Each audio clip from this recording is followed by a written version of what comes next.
This is wonderful. Randolph Lalonde just finished writing a 100,000-word novel for the second time. Congratulations. Why the second time? Well, they explain. They didn't get what they wanted out of it the first time. What do I have to say about the value of starting over? Dude, the value of starting over is a mission-critical life skill. Scrapping everything and starting again from scratch, it's an awful decision to have to make, and it's a really important decision to teach yourself how to make it and how to execute it. It's basically, there's a construction called the sunk cost fallacy. And the sunk cost fallacy is, I've spent a lot of money already and I don't want to lose that, so let me spend some more trying to make this thing work. That's the sunk cost fallacy. And learning how to not succumb to the sunk cost fallacy of continuing to dog paddle in place while your construction still doesn't work. And it's a flyer. You're taking a flyer. You're taking it on faith. The number of times I've sat there thinking, am I going to get this thing across the line, or do I have to chuck this and start from scratch? And then you're like, okay, if I start from scratch right away, I lose 5.5 hours, and then I lose another 2 hours, and then this goes to that. But that saves me this thing, and I don't have to, all that math. You're never going to be entirely sure it's right to start over from scratch. I think you'll rarely be sure that it's right. If you're working with a partner, that is often a great way, a great perspective that collaborators can give each other. It's time to stop throwing good money after bad. It's time to stop succumbing to the sunk cost fallacy and scrap this and start again. It is always better when you build it a second time or a third time or a fourth time. It's always better. It's always going to be better. I had this moment on Mythbusters when we were filming at Bamboo Reef, the dive shop here in San Francisco. And we filmed all afternoon, and there was a glitch with the sound rig, and it didn't record any of my audio all afternoon. So from noon to 4, I'd shot like 13 pieces to camera. None of them made it with audio. So I had to reshoot 13 pieces to camera, and I was pissed. I don't like going back over old stuff. It's hard work. It's hard to go back to the mental frame for each piece to camera. And yet, when I watched them, I was like, every one of these pieces is better. Wow, every one was better. I really, that was a really important lesson.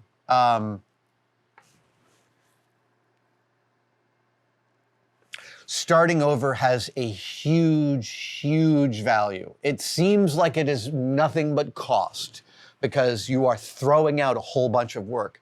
You're throwing out all the optimism of that work. And it can feel very much like a personal failure. And it's a muscle to exercise. Maybe I should stop, re-rack, and start again. And actually, do you know what? I learned this from my pool playing teacher. When I played pool, and I played pool really seriously from like 86 until like 91. Yeah, I played serious pool for 5 years. And in there, a friend of my dad's, Robert Kipnis, who's an amazing illustrator and artist, also happened to have, in his youth, been a pool hustler. And he lived nearby. So once a week for a year or two, he would come over and we'd play pool.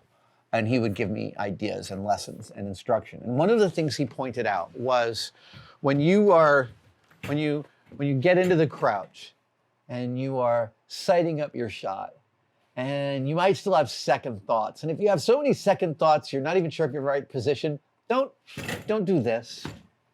Don't do that.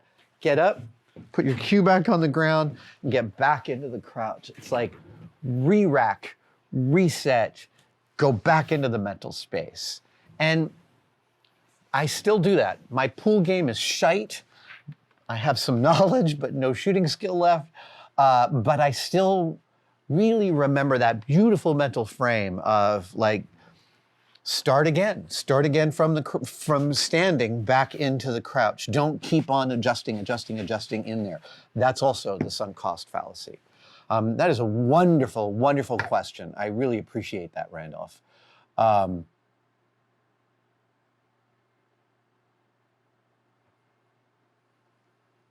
The INKspired Life, Jason, says, how has Leonardo da Vinci impacted your design, building, or life strategies?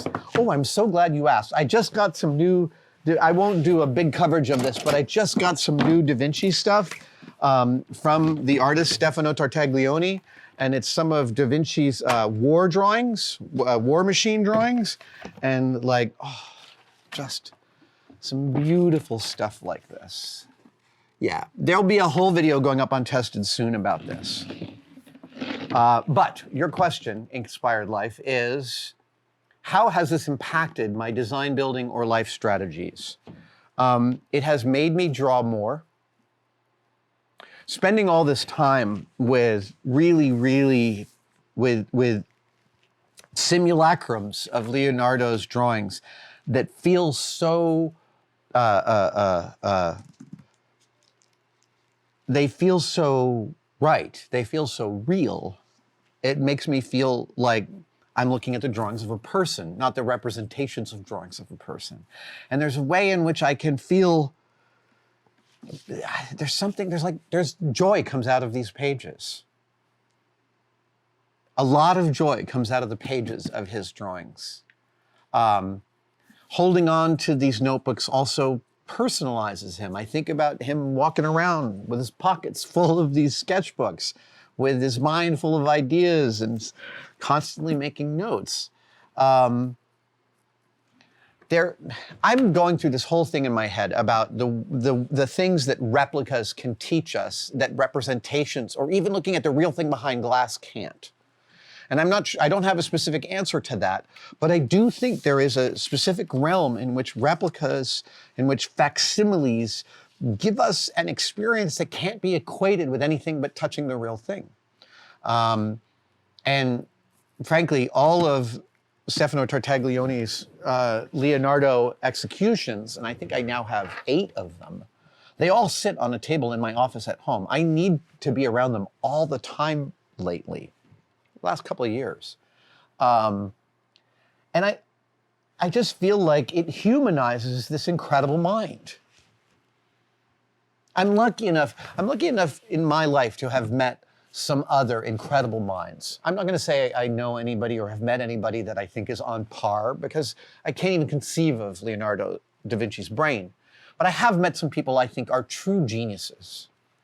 And they're some of my favorite people in the world. They're some of the kindest people I have ever met, frankly. And there's a way in which these drawings, these beautiful facsimiles, humanize the artist to me in a way I really enjoy. And it has made me draw a lot more. That's funny. I end up filling my sketchbooks with more pages rather than less.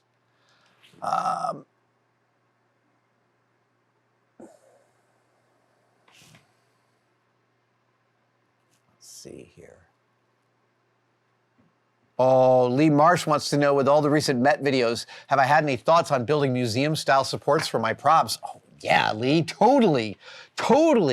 I'm so all about the art mount thing, and I really get, like, one of my favorite takeaways from the Met videos about museum mounts is that there are different philosophies, that like the British Museum likes to see the mount, they make it a visible thing, and the Met wants to make them invisible, wants to make them disappear to your eyes so you can experience the object without the other visual noise.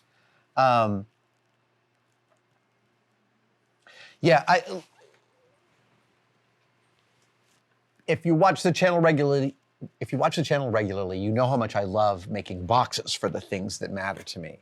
And the boxes, the vessels of holding of the objects, is to a certain extent my intra-shot version of a museum mount.